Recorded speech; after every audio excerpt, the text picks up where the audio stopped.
So today, let's talk about finishing books. And the reason I want to talk about this is because I have actually finished my book. So I know I talked about this in my last couple of videos and how this was, I was getting very, very close.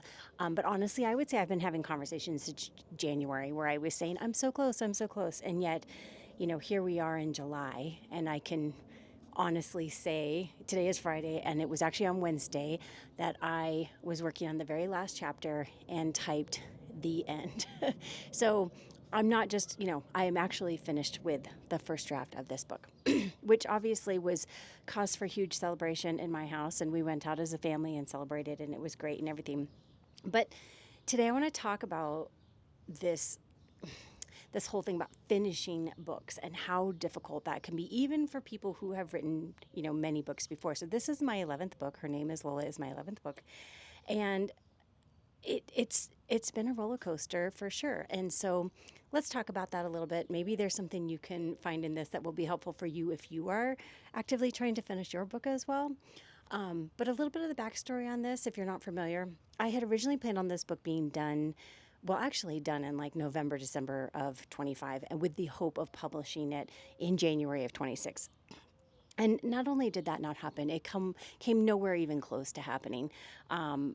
Really, by like January, sort of February, I was feeling pretty despondent about this book, about writing in general, quite frankly. And I couldn't seem to kind of get myself out of it, and I was sort of at that time, I think I was hovering around I think it was like this, maybe the 80,000 word mark. And I think part of my problem had been that, I had envisioned this book being about 85, 90,000 words, which is pretty standard for the genre I write in, which is, psychological fiction, domestic suspense, that type of thing. So I couldn't wrap my head around the fact that it's like I felt like I was nowhere close to sort of wrapping this story up. And yet I was already kind of at the planned word count that I thought was going to be appropriate for it. And so that was part of it. There was many other things too. And actually, we're going to talk about that a little bit today because I want to talk about like why I think I got really hung up, and also, what are the things I did to kind of move past that. And my hope is that if you find yourself in a similar situation now or in the future, maybe there'll be some ideas in here that you can try to kind of get going again with your writing. So, again, this book, Her Name Was Lola. The plan was it was going to be published in January. Pre-order was up. I had even had a cover and, all this kind of stuff. And that didn't end up happening, and I couldn't pull it off. I told you how it, like before, it just sort of all sort of fell through my fingers, and had to make the terrible decision to take the pre-order down. And I just felt terrible about that. Just awful. so, so that I think was part of the reason that kind of, hung over me as I was trying to finish up this book and everything. But I also think that there were definitely some emotional and also physical reasons just with me about why I was unable. I got really stuck with this book, and I was unable to move forward until just very recently, right? In the last, couple months, I would say. Really, June and July is when I feel like I was really starting to kind of pull myself out of this kind of funk, and really this sort of like, I don't even know if I want to keep writing, which I don't think that is unique. I think a lot of writers experience it. It's not even the first time I have experienced it, but I think this was probably the first time in my writerly career that I was maybe the most serious about, like, this actually might be it, and I might abandon this project and just be fine with it and move on, and just be happy being the reader that I am, and I love and just enjoy other people's works and not worry so much about mine. So I had this kind of, you know, come to come to Jesus, if that's your thing, or come to the universal energy, or come to, your higher self moment, and just be like, what is it that you want? Why is this feeling so hard? What is it about this that is making you feel so stuck? And there's a couple reasons, and we're going to talk about that. But just a little bit about Wednesday. Today's Friday. Wednesday was the day I actually finished this book. A couple little statistics for that day. I wrote, it was really like kind of the last the whole last chapter and then the half of the preceding chapter. And I wrote just over 2,800 words that day. And then that night, my son was home when I finished the last sentence, and then I called him into my office and I was like, "Come here," and he was standing there, and I typed the end, and we were both like, "Whoa!" Very, very excited because, of course, my family knows how much I have been struggling to get to the page. Really, sort of probably the whole last year. I think the beginning of 2025 was really, really strong, and I started off with a bang. And we talked about how I had kind of, said, "Oh my God, this is going to be the fastest book I ever wrote," which was not true. And then proceeded to just get really kind of stuck, after that. So I'm never doing that again, as you may have heard in my last video. And we went out for dinner as a family. Had a glass, we shared a bottle of wine, and I had a glass of wine, and we cheersed, and it just felt really good. And so I think that's that feeling I wish I could bottle, like when you actually finish a project and you just feel, I mean, I know there's still lots of work to do. There's lots of editing that it needs or stuff like this, but it's there, it exists. And now I can shape it and make it what it needs to be, sort of thing. And so it just, if you write books and you finish them, then you know that feeling, right? It just like your whole self is glowing, and you have hope again for this book, and you just are thankful that you got through it, that you stuck to it. It's just such a sense of accomplishment. And so I guess I would say, if you are where was like the preceding last year, and you really just feel like you're kind of stuck with a project, just remember, like, that feeling is on the other side of showing up, even in just small increments for yourself and your book every day. So just keep going. I know it's hard. I know there's days you don't feel like it. I know there's days that you don't believe in yourself or the project, or that you're even capable, but just keep going anyway. So there's that. But I want to talk a little bit about, okay, so how did I do it? Like, how did I move past all of that? The just like negativity, the feeling terrible, like maybe I can't do this anymore. I don't know. It's ridiculous. Like, it's my 11th book, and it's like, have I forgotten how to show up for books and how to get them written? And, just all this self-doubt, that can be around that. So I think part of it was I just sort of started to focus on, like, what are the challenges? What is actually getting in my way? And because it didn't actually feel like it was the story, because the story was working and I knew what was going to happen. I hadn't written myself into any corners. I didn't know what wasn't going to happen in the book. The characters were, clicking along, and I knew. So it wasn't the story. It really was me. It was like, what is going on in my head? What is happening with me emotionally that it's like, I can't get this done. And so I think the very first thing was, for me, it was like it was mental, it was emotional, it was definitely like a mindset type of thing. And I think it was a lot of this, like, just self-doubt, this, like, what is the point? Why am I even bothering doing this? And, that comes down to, like, if you're a writer, this is true, but if you're not a writer and you're a reader and you're here, thank you for being here, and I hope you enjoy my books. But I think you can kind of get in your head about, like, there's so much competition out there. There's so many other books. Like, I read great books all the time. I think, first and foremost, I am a reader and I love great books. So I know that there's a lot of other really great books out there. And so you really can kind of get stuck in your own head about, like, who am I? Like, why am I even bothering to do this, kind of thing.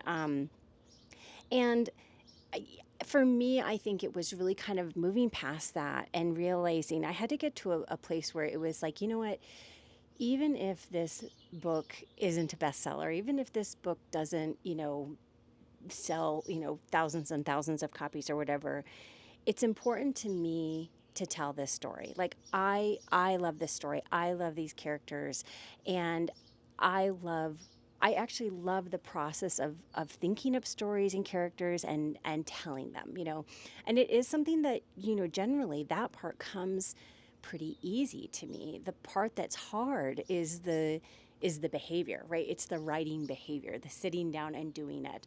And so I think once I kind of figured that out, I kind of was like, okay, so it wasn't really a writing problem. It wasn't a story problem. It wasn't I don't know what comes next. I don't know how to do this. Because I would sit down and I would write, and I would be like, yeah, this is not bad.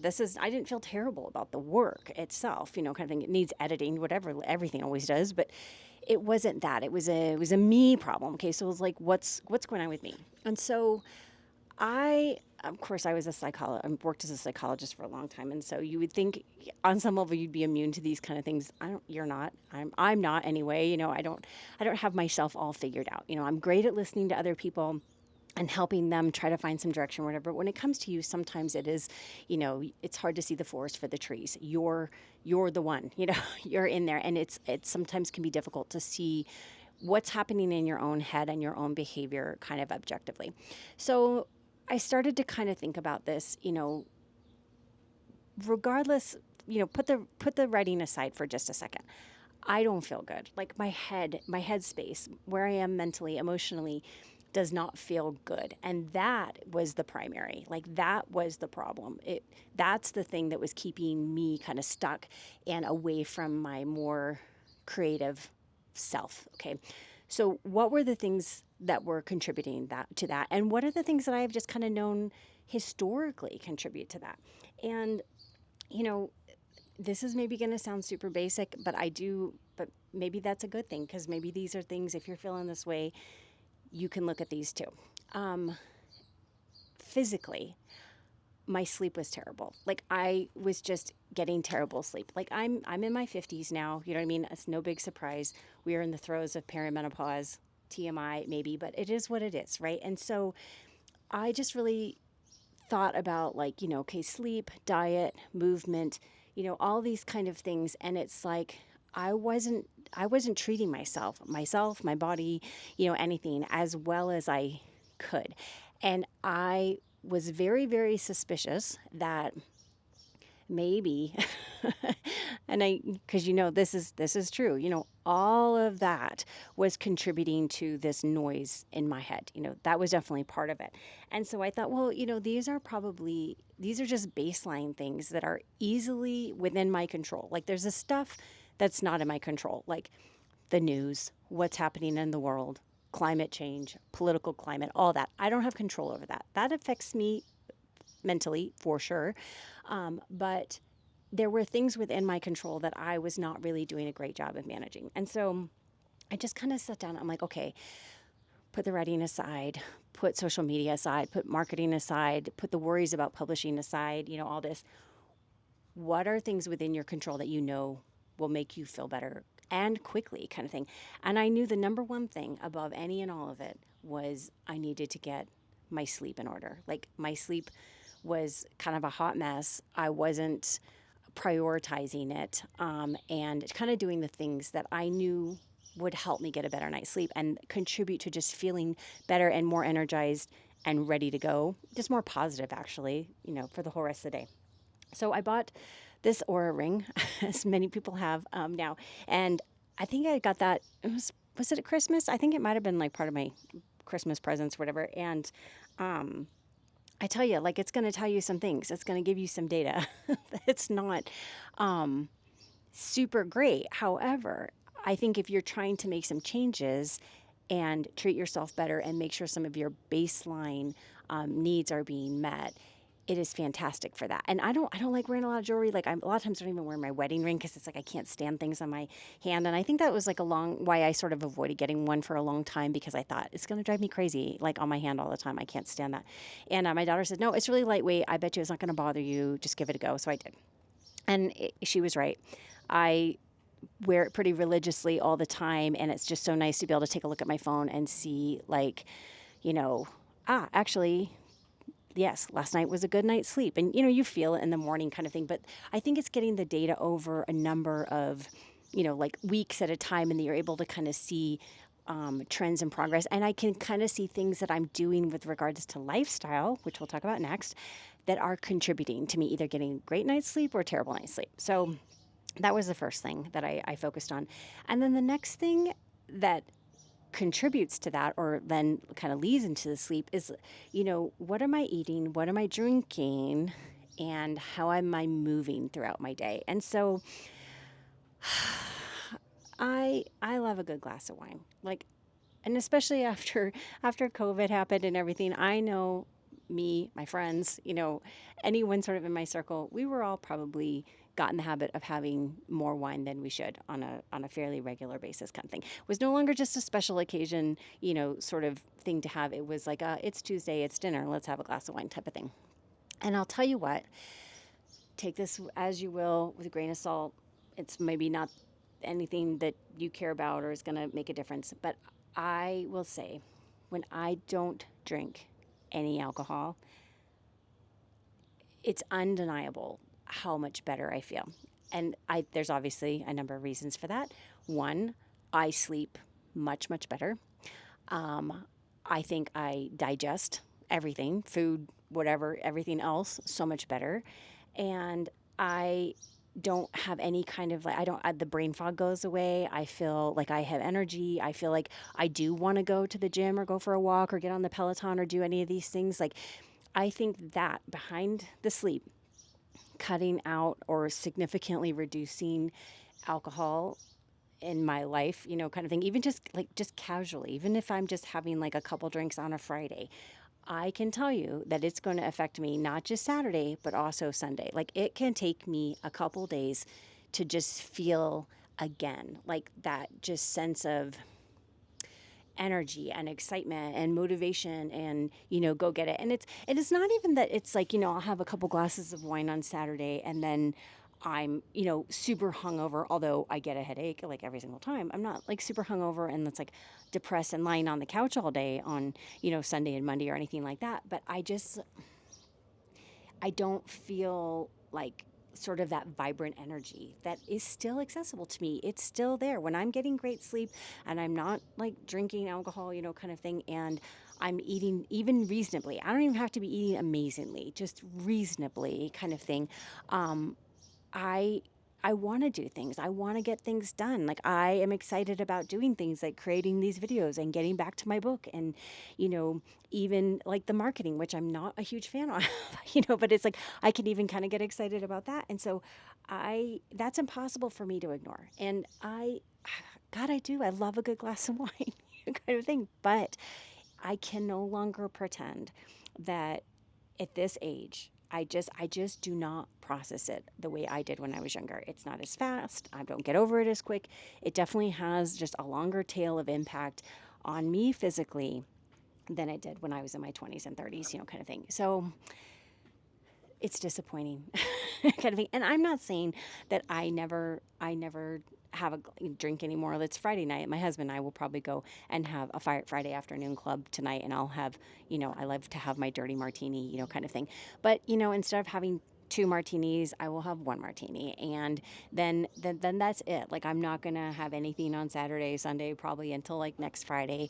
And I gotta tell you, there's been times in my life where I have like quit drinking for like a month or like even 3 months, whatever, and the difference is huge. It's profound. And so that's just something I tuck away in my head. And I know, like, look, if I want to get a lot of stuff done either this weekend or Monday or whatever, if I want to be running on all cylinders, not drinking at all is really huge. And I know that it leads to me getting much better sleep, which then of course impacts my energy and my motivation and all these sort of things. So that is one thing that has made a huge difference through June and July, is just really kind of being super cognizant of that. And then, I mean, food is part of that too. I've never really eaten super terrible. Like, we've never been the kind of family that has like a ton of like soda in the house, and we don't have like potato chips and all that kind of stuff. No, that's not to say like I'll go to McDonald's like once a month or something, but it's like once a month. Like, it's not like every week or that kind of thing. And it's like, oh, I feel like having a number two.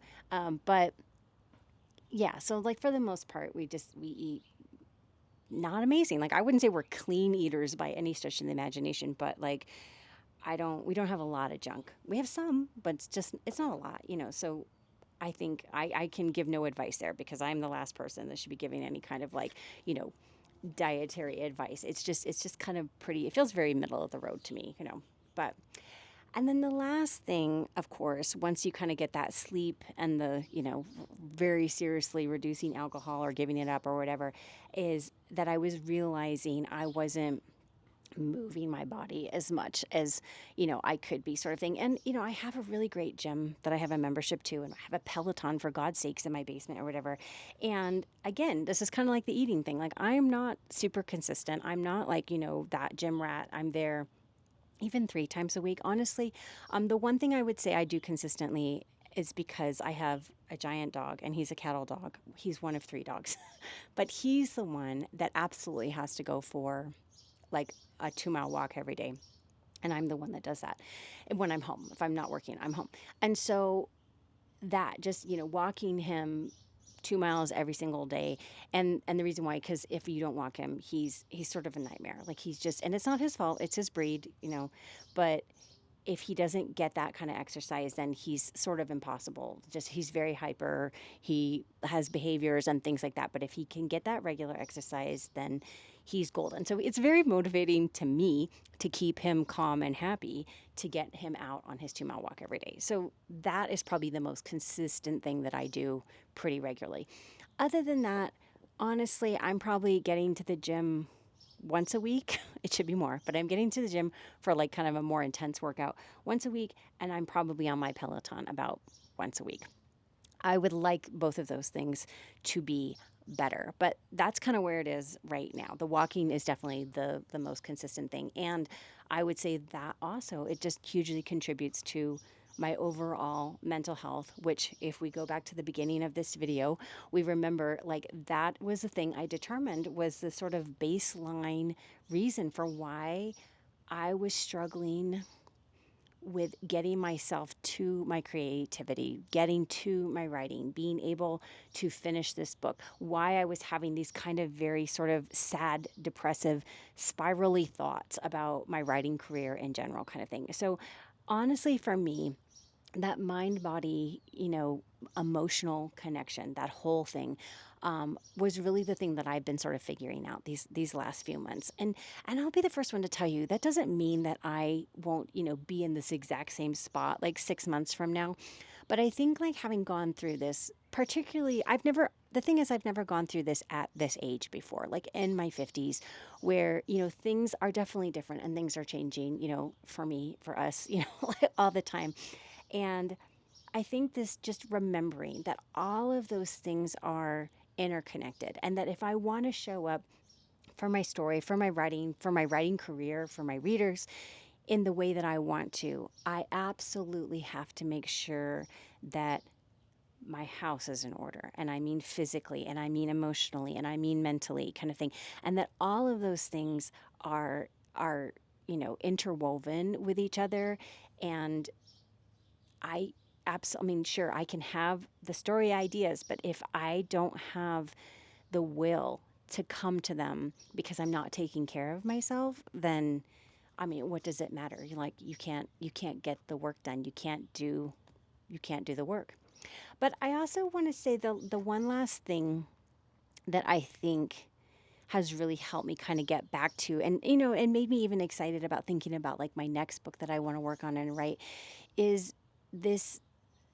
I think it's maybe I mean, I don't know. Like, when I was traditionally publishing, it was definitely there too. But like, when you're into indie publishing, which I do, um, I think you can get really kind of also bogged down by thinking and thought processes about the publishing process itself, or, the marketing or the business side of writing, and this kind of thing. And I'll tell you, like, I do enjoy aspects of those things, but not as much as I enjoy the writing. And so I do think sometimes when I focus too much on thinking about sales or marketing, or, getting this book out, or how it's going to be, like any of those type of things, I do think it can make it difficult to feel creative, or just enjoy the writing process. And so a lot of, once I kind of got my other things in order, it was really addressing this. Like, when I sit down to write, this is not the time to be thinking about, like,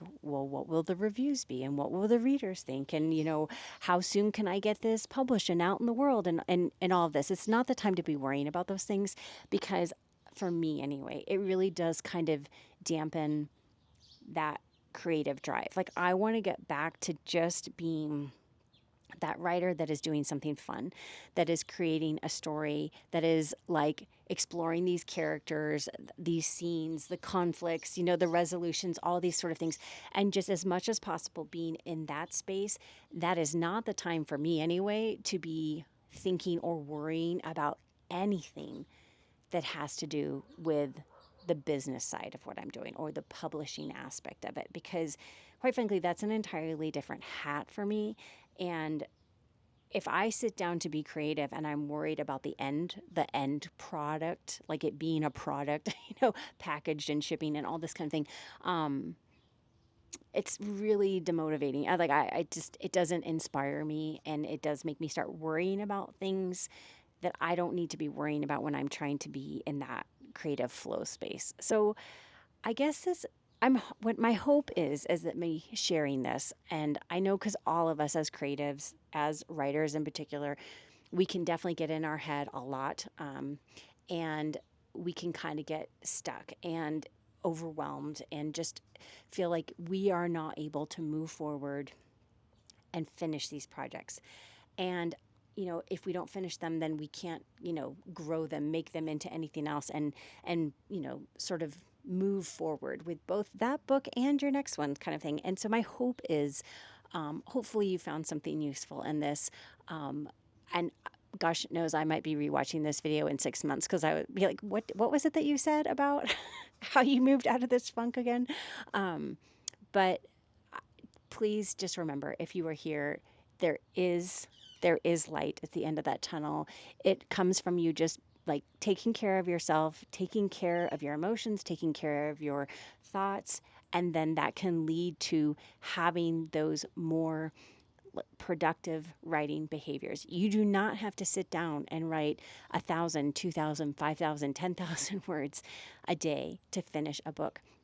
You just have to be in your creative flow. Like, you just have to show up for it. You have to be thinking about your book. You have to feel, you know, engaged with your book. I was going to say excited, but it's like you don't even have to be excited, because I know we don't always feel excited all the time about our book. We have our doubts, we have all these things, and that's normal. But that engagement, stay engaged with your book. And you only have to write like 50 words, 100 words, 600 words, something like that. But if you can just stay connected to it, that's going to keep you moving forward. It adds up, it comes together, and you will eventually have the Wednesday that I had 2 days ago, where you get that rush, that overall, just like, gosh, it feels so good to finish. And I know I still need to make it better, and I still need to edit it, but I did it. I finished another book. It's my 11th book. And it feels really, really good. So anyway, that's all I have for today. I hope that you found something helpful in this.